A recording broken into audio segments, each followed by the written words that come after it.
Equal pay for equal work இது ஒரு 4 mark question. So 1லேருந்து 1.5 பக்கம் அளவு கண்டென்ட் எழுதினாலே நமக்கு போதுமானது. இந்த equal pay for equal work அப்படிங்கிற இந்த டேர்ம் இந்த ஃப்ரேஸ் பார்த்தீங்க அப்படின்னா கான்ஸ்டியூஷனில் ஆர்டிகல் 39 கிளாஸ் டியில் வந்து கொண்டு வந்திருக்காங்க. அது என்ன சொல்லியிருப்பாங்க அப்படின்னா மென் விமனுக்கு ஒரே மாதிரி வேலை செஞ்சாங்க அப்படிங்கும்போது ஒரே மாதிரி சம்பளம் கொடுங்க அப்படிங்கிற மாதிரி அதெல்லாம் மென்ஷன் பண்ணி இருப்பாங்க. ஆனால் இந்த டிபிஎஸ்பி அப்படிங்கிறதுனால directive principles of state policy கீழே இந்த விஷயம் வர்றதுனால நம்ம கோர்ட்டால் என்ஃபோர்ஸ் பண்ண முடியாது. ஸோ கோர்ட் என்ன சொல்கிறாங்க அப்படின்னா டிபிஎஸ்பி அப்படிங்கிறதுனால நம்ம வந்து என்ஃபோர்ஸ் பண்ணாமல் இருக்க முடியாது. ஆனால் ஃபண்டமெண்டல் ரைட் கூட இதை ரிலேட் பண்ணி பார்க்கும்போது ஆர்டிகல் 14, 15, 16 இந்த 3 விஷயத்தையுமே வந்து இது ரிலேட் ஆகிற மாதிரி இருக்குங்கிற மாதிரி சொல்கிறாங்க. ஸோ அப்படி பார்க்கும்போது டிபிஎஸ்பி தான் என்ஃபோர்ஸ் பண்ண முடியாது அப்படிங்கும்போது ஃபண்டமெண்டல் ரைட்ஸ் மூலிமா வந்து எல்லாத்துக்கும் ஈக்குவலாக சேலரி போயிருக்கா, ஈக்குவலாக வேலை செய்கிறாங்களா அப்படிங்கிறத செக் பண்ண வேண்டிய வேலை ஜுடிஷரிக்கும் வந்துடுது. ஸோ இதில் பார்த்தீங்கன்னா Randhir Singh versus union of India 1983 AIR 879 இந்த கேஸ் என்ன சொல்கிறாங்க அப்படின்னா டிபிஎஸ்பியை வந்து ஃபண்டமெண்டல் ரைட்ஸ் கூட ரிலேட் பண்ணி இன்டர்பிரேட் பண்ணுங்கன்னு சொல்லி இந்த கேஸில் டிசைட் பண்ணுறாங்க. அப்புறம் மெக்கன்சி வெர்சஸ் ஆட்ரி டிகாஸ்டா 1987 AIR 1281 இந்த கேஸில் என்ன சொல்கிறாங்க அப்படின்னா ஒரே மாதிரியான வேலையை தான் செய்யணுங்கிற அவசியம் இல்லை, ஐடென்டிக்கல் ஜாப்ஸாக இருக்கணுங்கிற அவசியம் இல்லை, ஈக்குவல் வேல்யூ ஆஃப் ஜாப்ஸாக கூட இருக்கலாம்னு சொல்லி சொல்கிறாங்க. அது என்ன ஒரே மாதிரியான வேலைனா இவர் டிரைவர்னா இவரும் டிரைவர் தான், இவர் கிளீனர்னா இவரும் கிளீனர் தான், அப்படி இருந்தால் தான் ஈக்குவல் பேனை கொடுப்பேன் அப்படின்லாம் கிடையாது.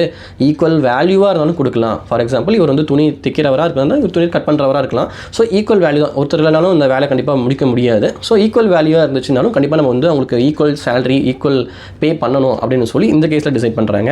அப்புறம் union of India versus Indian navy civilian designs officers association 2023 SEC online SC 173 இந்த கேஸில் டிசைட் பண்ணுறாங்க அப்படின்னா இந்த மாதிரி யாரெல்லாம் ஈக்குவல் ஜாப் இல்லை யாரெல்லாம் ஈக்குவல் ஐடென்டிட்டி ஜாப் இல்லை யாரெல்லாம் சிமிலர் ஒர்க் நேச்சர் அப்படிங்கிறத டிசைட் பண்ண வேண்டிய வேலையும் அவங்களுக்கு என்ன சம்பளம் தரணுங்கிற டிசைட் பண்ண வேண்டிய வேலையும் எக்ஸிக்யூட்டிவோடது, ஜுடிஷியரி இது கிடையாது. ஸோ இந்த எக்ஸிக்யூட்டிவ் தான் டிசைட் பண்ணி வைக்கணும்னு சொல்லி இந்த கேஸில் டிசைட் பண்ணுறாங்க.